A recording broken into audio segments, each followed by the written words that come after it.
आज हम पढ़ेंगे चंद्रधर शर्मा गुलेरी द्वारा रचित एक कालजयी रचना जो एक अमर प्रेम कहानी भी है, जिसका शीर्षक है उसने कहा था। तो शीर्षक अपने आप ही हमें अपनी ओर आकर्षित करती है। उसने कहा था मतलब किसने कहा था, किससे कहा था, क्यों कहा था। तो चलिए इन्हीं सब प्रश्नों को ढूंढते हुए हम चलते हैं कहानी की ओर। कहानी विश्व युद्ध की पृष्ठभूमि पर लिखी गई कहानी है।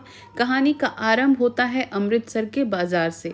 तो चलिए शुरू करते हैं कहानी। बड़े बड़े शहरों के इक्के गाड़ी वालों की जबान के कोड़ों से जिनकी पीठ छिल गई है और कान पक गए हैं, उनसे हमारी प्रार्थना है कि अमृतसर के बम्बू काट वालों की बोली का मरहम लगावे। जब बड़े बड़े शहरों की चौड़ी सड़कों पर घोड़े की पीठ को चाबुक से धुनते हुए इक्के वाले कभी घोड़े की नानी से अपना निकट संबंध स्थिर करते हैं, कभी राह चलते पैदलों की आंखों के न होने पर तरस खाते हैं, कभी उनके पैरों की उंगलियों के पोरों को चींथ कर अपने ही को सताया हुआ बताते हैं और संसार भर की ग्लानि, निराशा और क्षोभ के अवतार बने नाक की सीध चले जाते हैं। तब अमृतसर में उनकी बिरादरी वाले तंग चक्करदार गलियों में हर एक लट्ठी वाले के लिए ठहर कर सब्र का समुद्र उमड़ा कर बचो खालसा जी, हटो भाई जी, ठहरना भाई, आने दो लाला जी, हटो बाछा करते हुए सफेद फेटो, खचरों और बत्तकों, गन्ने और खोमचे और भारे वालों के जंगल में राह खेते हैं। क्या मजाल है कि जी और साहब बिना सुने किसी को हटना पड़े। यह बात नहीं कि उनकी जीभ चलती ही नहीं, चलती है, पर मीठी छुरी की तरह महीन मार करती है।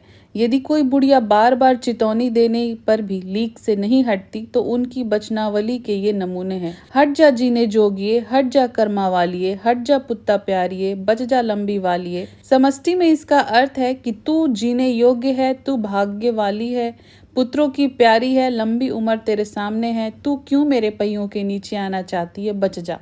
ऐसे बम्बू काट वालों के बीच में होकर एक लड़का और एक लड़की चौक की एक दुकान पर आ मिले। बस यहीं से कहानी की शुरुआत होती है। उसके बालों और इसके ढीले सुथने से जान पड़ता था कि दोनों सिख हैं। वह अपने मामा के केश धोने के लिए दही लेने आया था और यह रसोई के लिए बढ़िया। दुकानदार एक परदेसी के साथ गुथ रहा था जो शेर भर गीले पापड़ों की गट्ठी को गिने बिना हटता न था। तेरे घर कहाँ है? मगरे में। और तेरे?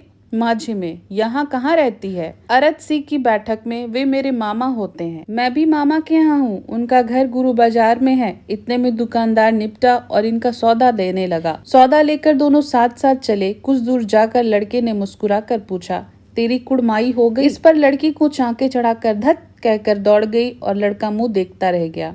दूसरे तीसरे दिन सब्जी वाले के यहाँ, दूध वाले के यहाँ अकस्मात दोनों मिल जाते। महीना भर यही हाल रहा। 2-3 बार लड़के ने फिर पूछा, तेरी कुड़माई हो गई? और उत्तर में वही धत मिला। एक दिन जब फिर लड़के ने वैसे ही हंसी में चिढ़ाने के लिए पूछा, तब लड़की लड़के की संभावना के विरुद्ध बोली, हाँ हो गई। लड़का पूछता है, कब? लड़की बोलती है, कल। देखते नहीं है रेशम से कढ़ा हुआ सालू। लड़की भाग गई। लड़के ने घर की राह ली। रास्ते में एक लड़के को मोरी में ढकेल दिया और छाबड़ी वाले की दिन भर की कमाई खोई। एक कुत्ते को पत्थर मारा और एक गोभी वाले के ठेले में दूध उड़ेल दिया। सामने नहाकर आती हुई किसी वैष्णवी से टकराकर अंधे की उपाधि पाई, तब कहीं घर पहुंचा। यहाँ कहानी का पहला भाग समाप्त होता है। यहाँ हम देखते हैं कि एक 12 वर्षीय लड़का और एक 8 वर्षीय लड़की की मुलाकात होती है। दोनों सिख हैं। लड़का लड़की से पूछता है, तेरी कुड़माई हो गई? लड़की दत्त कहकर चली जाती है, भाग जाती है। दोनों में थोड़ी पहचान होने लगती है। मिलने का सिलसिला लगभग 1 महीने तक चलता रहता है। लड़का हर बार उसी तरह उससे पूछता है, तेरी कुड़माई हो गई? और लड़की जवाब देती है, धत। इस पूछने और बताने में एक अनचाहा प्यारा सा संबंध आकार लेने लगता है, जिसे दोनों अपनी छोटी उम्र के कारण नहीं जान पाते। एक दिन इसी तरह मिलने पर जब लड़का फिर से वही सवाल करता है कि तेरी कुड़माई हो गई, तो लड़की जवाब देती है, हाँ हो गई। लड़का पूछता है, कब? और लड़की उत्तर देती है, कल। देखते नहीं है रेशम से कढ़ा हुआ सालू। यह सुनते ही लड़के को एक आघात लगता है। उसका दिल टूट जाता है। वह पहले तो समझ नहीं पाता, फिर धीरे धीरे उसकी मनोदशा बदलने लगती है और वह पूरे रास्ते आने जाने वाले से जबरदस्ती झगड़ पड़ता है। अब हम देखते हैं कहानी का दूसरा भाग।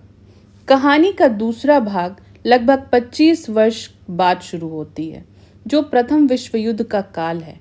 फ्रांस में भारतीय सैनिक इंग्लैंड की ओर से जर्मनी के विरुद्ध लड़ने के लिए तैनात किए गए थे। तो चलिए कहानी शुरू करते हैं। दूसरे भाग में हम प्रवेश करते हैं। राम राम, यह भी कोई लड़ाई है। दिन रात खंदकों में बैठे हड्डियां अकड़ गई। लुधियाने से 10 गुना जाड़ा और मेह और बर्फ ऊपर से पिंडलियों तक कीच में धंसे हुए हैं। गनीम कहीं दिखता नहीं। घंटे 2 घंटे कान के पर्दे फाड़ने वाले धमाके के साथ सारी खंदक हिल जाती है और 100-100 गरज धरती उछल पड़ती है। इस गैबी गोले से बचे तो कोई लड़े। नगरकोट का जलजला सुना था। यहाँ दिन में 25 जलजले होते हैं। जो कहीं खंदक से बाहर साफा या कुहनी निकल गई तो चट्टाक से गोली लगती है। न मालूम बेईमान मिट्टी में लेटे हुए हैं या घास की पत्तियों में छिपे रहते हैं। लहना सिंह और 3 दिन हैं। 4 तो खंदक में ही बिता दिए। परसों रिलीफ आ जाएगी और फिर 7 दिन की छुट्टी। अपने हाथों झटका करेंगे और पेट भर खाकर सोएंगे। उसी फिरंगी मेम के बाग में मखमल की सी हरी घास है। फल और दूध की वर्षा कर देती है। लाख कहते हैं दाम नहीं लेती। कहती है तुम राजा हो, मेरे मुल्क को बचाने आए हो। यहाँ हम देखते हैं कहानी में पहला एक पात्र हमें नजर आता है, वो है लहना सिंह। 4 दिन तक पलक नहीं झपी। बिना फेरे घोड़े बिगड़ता है और बिना लड़े सिपाही। मुझे तो संगीन चढ़ाकर मार्च का हुक्म मिल जाए, फिर 7 जर्मनों को अकेले मार कर न लौटूं तो मुझे दरबार साहब की देहली पर मत्था टेकना नसीब न हो। पाजी कहेंगे। कलों के घोड़े संगीन देखते ही मुंह फाड़ देते हैं और पैर पकड़ने लगते हैं। यूं अंधेरे में 30-30 मन का गोला फेंकते हैं। उस दिन धावा किया था। 4 मील तक एक जर्मन नहीं छोड़ा था।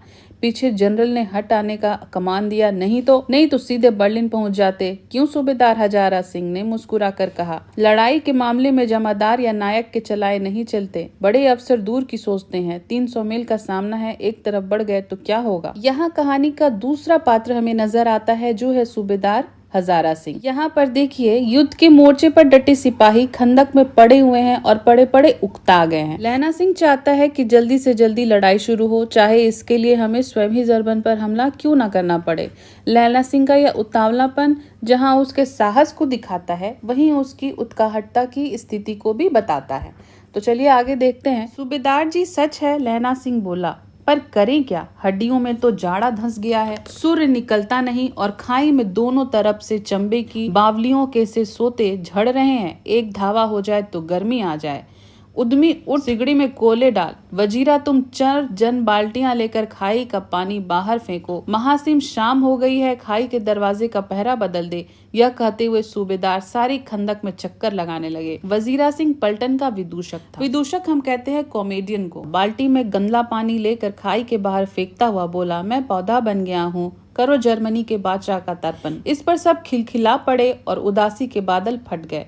लहना सिंह ने दूसरी बाल्टी भर उसके हाथ में देकर कहा, अपनी बाड़ी के खरबूजे में पानी दो। ऐसा खाद पानी पंजाब भर में नहीं मिलेगा। हाँ, देश क्या है, स्वर्ग है। मैं तो लड़ाई के बाद सरकार से 10 गुना जमीन यहाँ मांग लूंगा और फलों के बूटे लगाऊंगा। लाड़ी होरा को भी यहाँ बुला लेंगे। यहाँ वही दूध पिलाने वाली फिरंगी में। चुप कर, यहाँ वालों को शर्म नहीं। देश देश की चाल है। आज तक मैं उसे समझा ना सका कि मैं सिख तंबाकू नहीं पीते।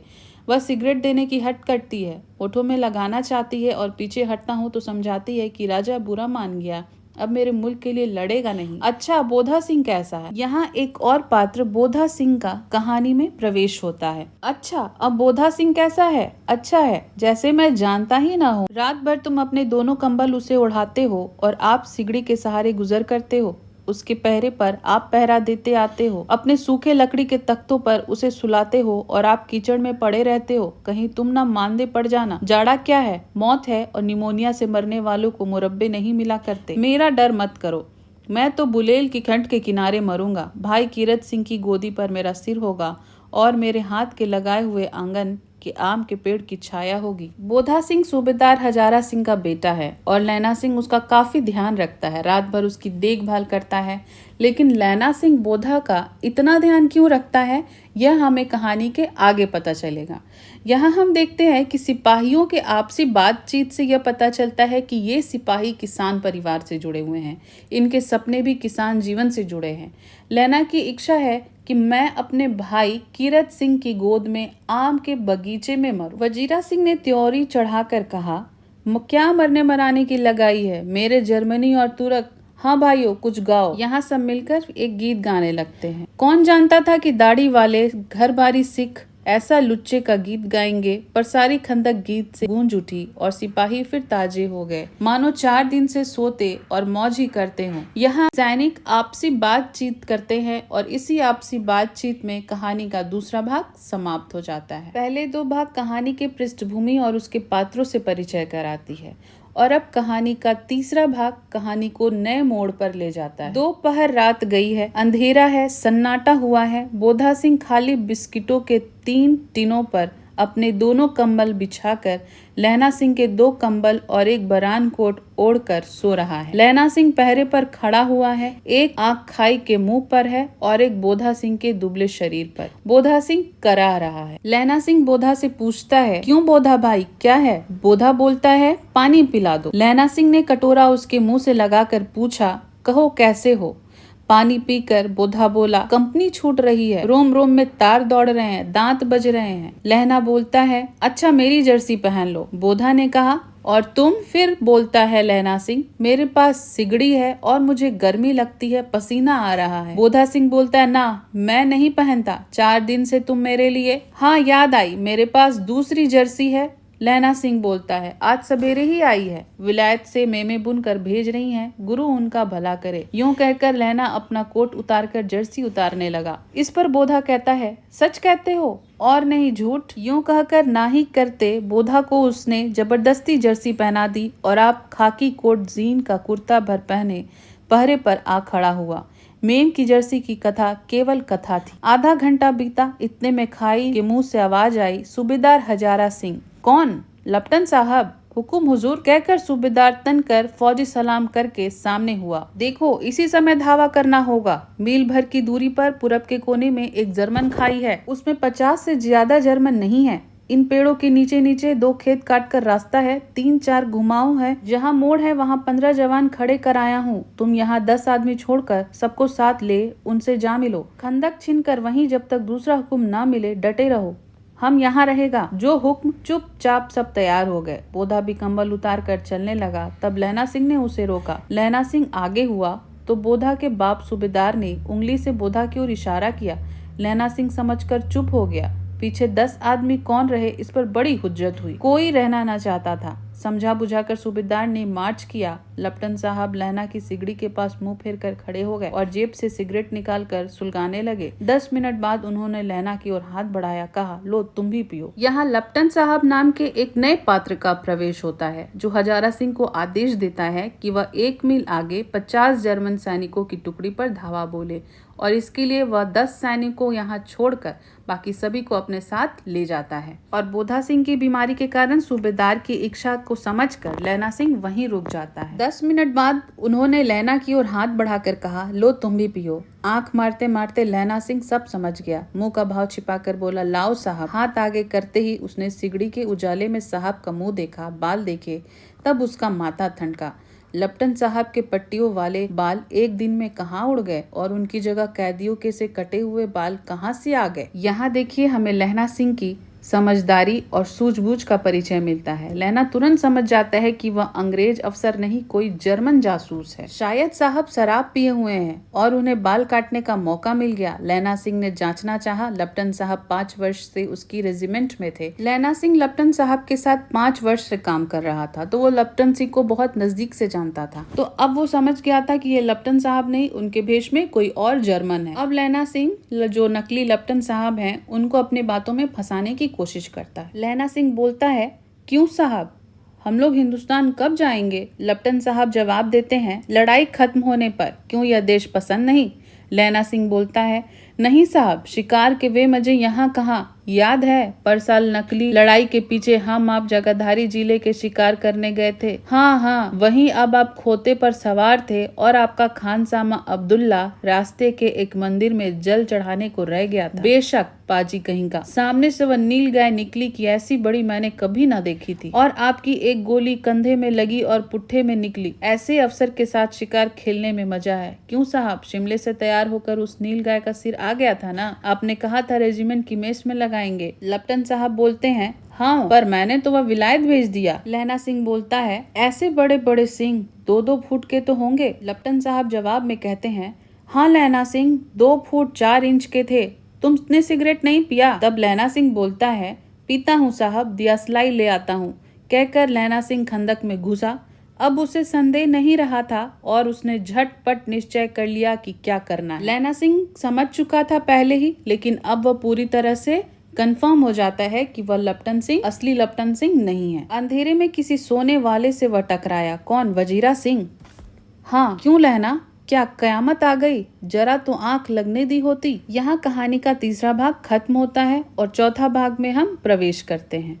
होश में आओ, कयामत आई है और लपटन साहब की वर्दी पहन कर आई है। वजीरा सिंह बोलता है, क्या लपटन साहब या तो मारे गए हैं या कैद हो गए हैं। उनकी वर्दी पहनकर या कोई जर्मन आया है। सूबेदार ने इसका मुंह नहीं देखा, मैंने देखा और बातें की। सौरा साफ उर्दू बोलता है, पर किताबी उर्दू, और मुझे पीने को सिगरेट दिया है। तो अब मारे गए, धोखा है। सूबेदार कीचड़ में चक्कर काटते फिरेंगे और यहाँ खाई पर धावा होगा, उधर उन पर खुले में धावा होगा। उठो, एक काम करो, पलटन के पैरों के निशान देखते देखते दौड़ जाओ, अभी बहुत दूर न गए होंगे।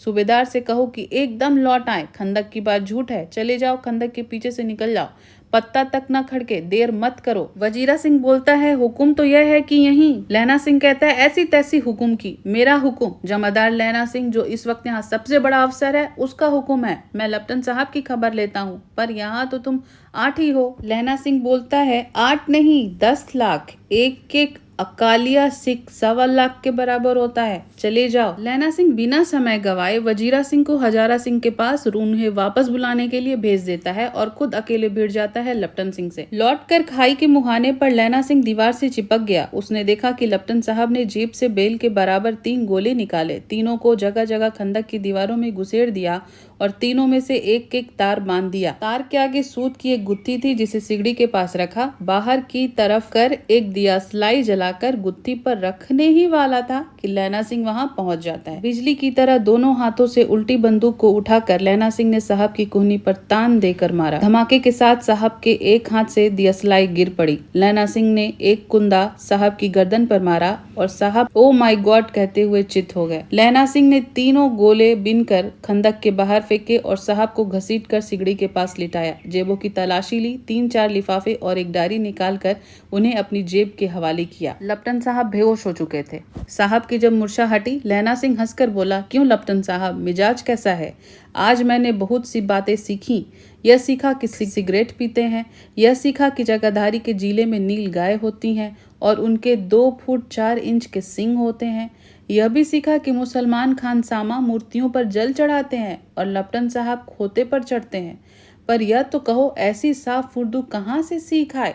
हमारे लपटन साहब तो बिना डैम के 5 लफ्ज भी नहीं बोला करते थे। लैना सिंह ने पतलून के जेबों की तलाशी नहीं ली थी। साहब ने जाड़े से बचने के लिए दोनों हाथ जेब में डाले। लैना सिंह कहता गया, चालाक तो बड़े हो, पर मांझे का लहना इतने बरस लपटन साहब के साथ रहा है, उसे चकमा देने के लिए 4 आंखें चाहिए। 3 महीने हुए एक तुर्की मौलवी मेरे गांव में आया था, औरतों को बच्चे होने की दाबीज बांटता था और बच्चों को दवाई देता था। चौधरी के बड़ के नीचे मंजा बिछा हुआ हुक्का पीता रहता था और कहता था, जर्मनी वाले बड़े पंडित हैं, वेद पढ़ पढ़कर उनमें से विमान चलाने की विद्या जान गए हैं। गौ को नहीं मारते, हिंदुस्तान में आ गए तो गौ हत्या बंद कर देंगे। मंडी के बनियों को बकाता था, डाक खाने से रुपए निकाल लो, सरकार का राज्य जाने वाला है। डाक बाबू पोलू राम भी डर गया था।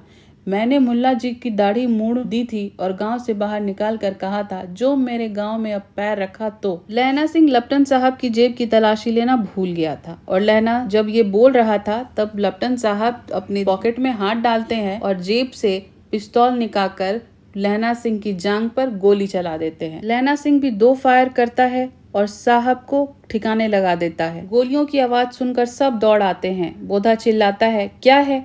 लैना सिंह ने उसे तो यह कहकर सुला दिया कि एक हड़का हुआ कुत्ता आया था, मार दिया, और औरों से सब हाल कह दिया। सब बंदूकें लेकर तैयार हो गए। लैना ने साफा फाड़कर घाव की दोनों तरफ पट्टियां कसकर बांधी। घाव मांस में ही था, पट्टियों के कसने से लहू निकलना बंद हो गया। उतने में 70 जर्मन चिल्लाकर खाई में घुस पड़े। सिखों की बंदूक की बाढ़ ने पहले धावे को रोका, दूसरे को रोका, पर यहाँ थे 8।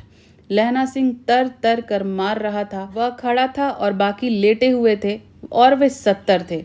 अपने मुर्दा भाइयों के शरीर पर चढ़कर जर्मन आगे घुसे आते थे। थोड़े से मिनटों में वे अचानक आवाज आई, वाह गुरुजी की फतेह, वाह गुरुजी की खालसा। और धड़ाधड़ बंदूकों के फायर जर्मनों की पीठ पर पड़ने लगे। ऐन मौके पर जर्मन 2 चक्की पाटों के बीच में आ गए। पीछे से सूबेदार हजारा सिंह के जवान आग बरसाते थे और सामने लैना सिंह के साथियों के संगीन चल रहे थे। पास आने पर पीछे वालों ने भी संगीन पिरोना शुरू कर दिया और एक किलकारी और, अकाल सिखा दी फौज आई, वाह गुरुजी फतेह, वाह गुरुजी दा खालसा, सत श्री अकाल पुरुष। और लड़ाई खत्म हो गई। 63 जर्मन या तो खेत रहे या करा रहे थे। सिखों में 15 के प्राण गए। सूबेदार के दाहिने कंधे में गोली लगी जो आर पार निकल गई। लैना सिंह की पसली में एक गोली लगी। उसने घाव को खंदक की गीली मिट्टी से भर लिया और बाकी का घाव साफा से कस कर कमर बंद की तरह लपेट लिया। किसी को खबर न हुई कि लैना को दूसरी घाव जो लगी है वो काफी भारी घाव है। लड़ाई के समय चांद निकल आया था, ऐसा चांद जिसके प्रकाश से संस्कृत कवियों का दिया हुआ छई नाम सार्थक होता है। और हवा ऐसी चली थी जैसा कि वान भट्ट की भाषा में दंड विनोपदेशाचार्य कहलाती। वजीरा सिंह कह रहा था कि कैसे मन भर फ्रांस की भूमि मेरे बूटों से चिपक रही थी जब मैं दौड़ा दौड़ा सूबेदार के पीछे गया था। सूबेदार तुरंत उसकी बुद्धि को सराह रहे थे और कह रहे थे कि तू न होता तो आज सब मारे जाते। इस लड़ाई की आवाज 3 मील दाहिनी ओर की खाई वालों ने सुन ली थी। उन्होंने पीछे से टेलीफोन कर दिया था। वहां से झटपट 2 डॉक्टर और 2 बीमार ढोने वाले गाड़ियां चली जो कोई 1.5 घंटे के अंदर आ पहुंची। फील्ड अस्पताल नजदीक था। सुबह होते होते वहां पहुंच जाएंगे, इसलिए मामूली पट्टी बांधकर एक गाड़ी में घायल लिटाए गए और दूसरी में लाशें रखी गईं। सूबेदार ने लैना सिंह की जांघ में पट्टी बंधवानी चाहिए, पर उसने यह कहकर टाल दिया कि थोड़ा घाव है, सवेरे देखा जाएगा। बोधा सिंह ज्वर से बर्रा रहा था। वह गाड़ी में लिटाया गया। लैना को छोड़कर सूबेदार जाते नहीं थे। यह देख लैना ने कहा, तुम्हें बोधा की कसम है और सूबेदारनी की सौगंध जो इस गाड़ी में न चले जाओ। और तारा सिंह बोलता है, और तुम? लैना सिंह कहता है, मेरे लिए वहां पहुंचकर गाड़ी भेज देना, और जर्मन मुर्दों के लिए भी तो गाड़ियां आती होंगी। मेरा हाल बुरा नहीं है, देखते नहीं मैं खड़ा हूँ, वजीरा मेरे पास ही है। हजारा सिंह बोलता है, अच्छा पर? फिर बोलता है लैना सिंह, बोधा गाड़ी पर लेट गया, भला आप भी चढ़ जाओ। सुनिए तो, सूबेदारनी होरा को चिट्ठी लिखो तो मेरा मत्था टेकना लिख देना, और जब घर जाओ तो कह देना कि मुझसे जो उन्होंने कहा था वह मैंने कर दिया। गाड़ियां चल पड़ी थी। सूबेदार ने चढ़ते चढ़ते लैना का हाथ पकड़कर कहा, तूने मेरे और बोधा के प्राण बचाए हैं, लिखना कैसा? साथ ही घर चलेंगे। अपनी सूबेदारनी को तू ही कह देना उसने क्या कहा था। अब आप गाड़ी पर चढ़ जाओ, मैंने जो कहा वह लिख देना और कह भी देना, लैना सिंह बोलता है। गाड़ी के जाते जाते ही लैना लेट गया। वजीरा पानी पिला दे, मेरा कमर बंद खोल दे, तर हो रहा है। लैना सिंह खुद नहीं जाता है अस्पताल अपना इलाज करने, बल्कि वह बोधा और हजारा सिंह को भेज देता है और हजारा सिंह को जाते जाते कहता है कि जब तुम सूबेदारनी को चिट्ठी लिखना तो मेरा मत्था टेकना लिख देना और कह देना कि उन्होंने जो कहा था वह मैंने कर दिया। और हजारा सिंह कहता है, लिखना क्या है चिट्ठी, हम साथ ही घर चलेंगे और तू सामने ही कह देना कि उसने क्या कहा था। चौथे भाग के आखिरी में जब सूबेदारनी का नाम आता है तो हमारे मन में यह प्रश्न उठता है कि सूबेदारनी कौन है और उसने क्या कहा था। तो अब ये स्पष्ट होगा 5वें भाग में। अब शुरू होता है कहानी का 5वां भाग। यह कहानी का अंतिम भाग है और यह कहानी का सबसे महत्वपूर्ण अंश भी है। लैना सिंह खाई में पड़ा है और अंतिम सांसें ले रहा है। उसके साथ उसका साथी वजीरा सिंह है। उसे एक एक कर अतीत की घटनाएं याद आने लगती हैं और कहानी फ्लैशबैक में चली जाती। तो चलिए कहानी देखते हैं। मृत्यु के कुछ समय पहले स्मृति बहुत साफ हो जाती है। जन्म भर की घटनाएं एक एक करके हमारे सामने आने लगती हैं। सारे दृश्यों के रंग साफ होते हैं और समय की धुन बिल्कुल उन पर से हट जाती है। लैना सिंह 12 वर्ष का है। अमृतसर में मामा के यहाँ आया हुआ है। दही वाले के यहाँ, सब्जी वाले के यहाँ, हर कहीं उसे एक 8 वर्ष की लड़की मिल जाती है। जब वह पूछता है तेरी कुड़माई हो गई, तब धत कहकर वह भाग जाती है। एक दिन उसने वैसे ही पूछा तो उसने कहा, हाँ कल ही तो हो गई, देखते नहीं यह रेशम से फूलों वाला सालू। अब हमारे दिमाग में यहाँ पे प्रश्न ये उठता है कि कहीं ये वही लड़का तो नहीं है लैना सिंह? जी हाँ, ये वही लड़का है जो 8 वर्ष की लड़की से अमृतसर के बाजार में मिलता है और लड़की से बार बार सवाल पूछता है कि तेरी कुड़माई हो गई। और जो लड़की धत कहकर भाग जाती है, कहीं वो लड़की सूबेदारनी तो नहीं है? हाँ, वो लड़की सूबेदारिनी ही है जो उससे कहती है धत और कहकर भाग जाती है। सुनते ही लैला सिंह को दुख हुआ, क्रोध हुआ। क्यों हुआ? उस समय लैला सिंह को वह सुनकर दुख हुआ था कि उसकी कुड़माई हो गई। गुस्सा भी आया था, लेकिन क्यों आया था? उस बचपने में वो उस चीज को समझ नहीं पाया था। कहानी फिर वर्तमान में चलती है। वजीरा सिंह पानी पिला दे। 25 वर्ष बीत गए। अब लैला सिंह नंबर 77 राइफल्स में जमादार हो गया है। वह 8 वर्ष की कन्या का ध्यान ही ना रहा। ना मालूम वह कभी मिली थी या नहीं। 7 दिन की छुट्टी लेकर जमीन के मुकदमे की पैरवी करने वह अपने घर गया।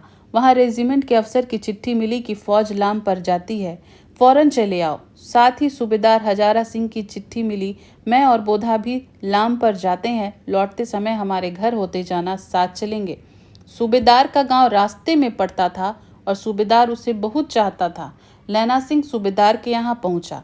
जब चलने लगे तब सूबेदार बेड़े में से निकल कर आया और बोला, लैला, सूबेदारनी तुमको जानती है, बुलाती है, जा मिला। लैला सिंह भीतर पहुंचा। सूबेदारनी मुझे जानती है? कब से? रेजिमेंट के क्वार्टरों में तो कभी सूबेदार के घर के लोग रहे नहीं। दरवाजे पर जाकर मत्था टेकना कहा। आशीष सुनी। लैला सिंह चुप। सूबेदारनी बोली, मुझे पहचाना?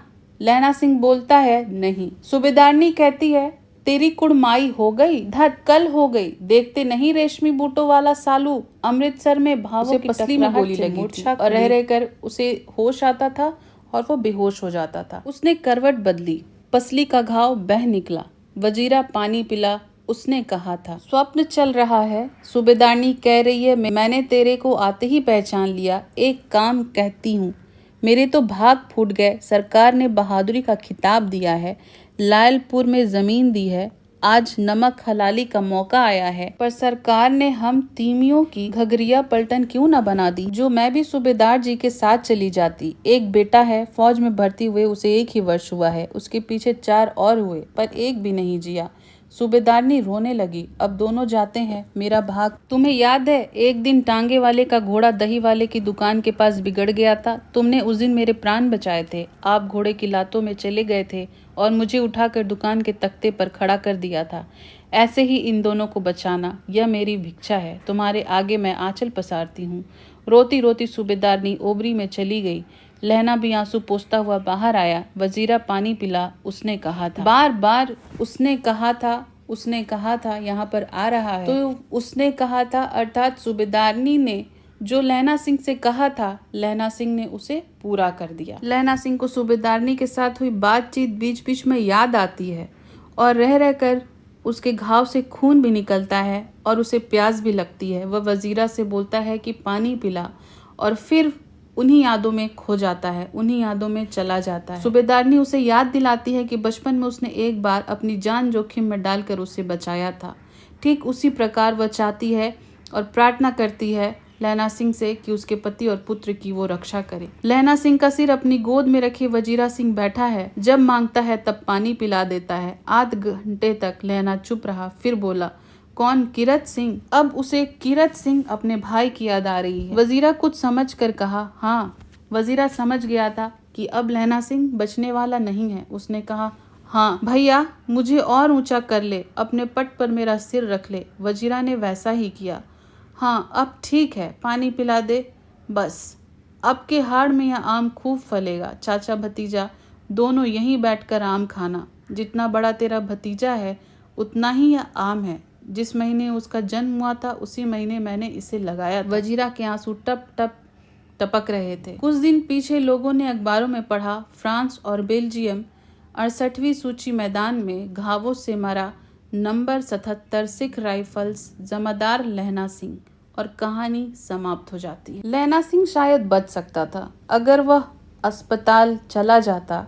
हजारा सिंह और बोधा सिंह को भेजने की बजाय अगर वह खुद अस्पताल की गाड़ी से चला जाता तो उसकी जान बच सकती थी, क्योंकि उसकी हालत ज़्यादा खराब थी।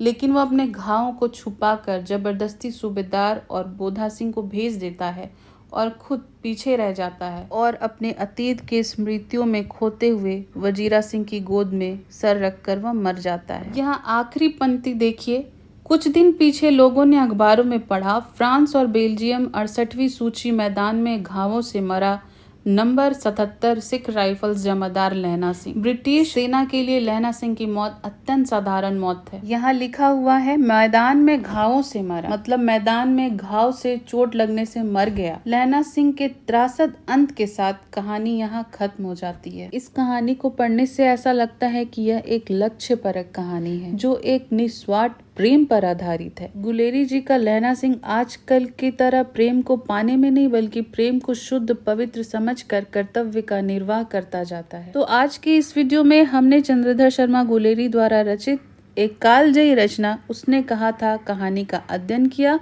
अब इसके नेक्स्ट वीडियो में हम लोग इसके क्वेश्चन आंसर को देखेंगे।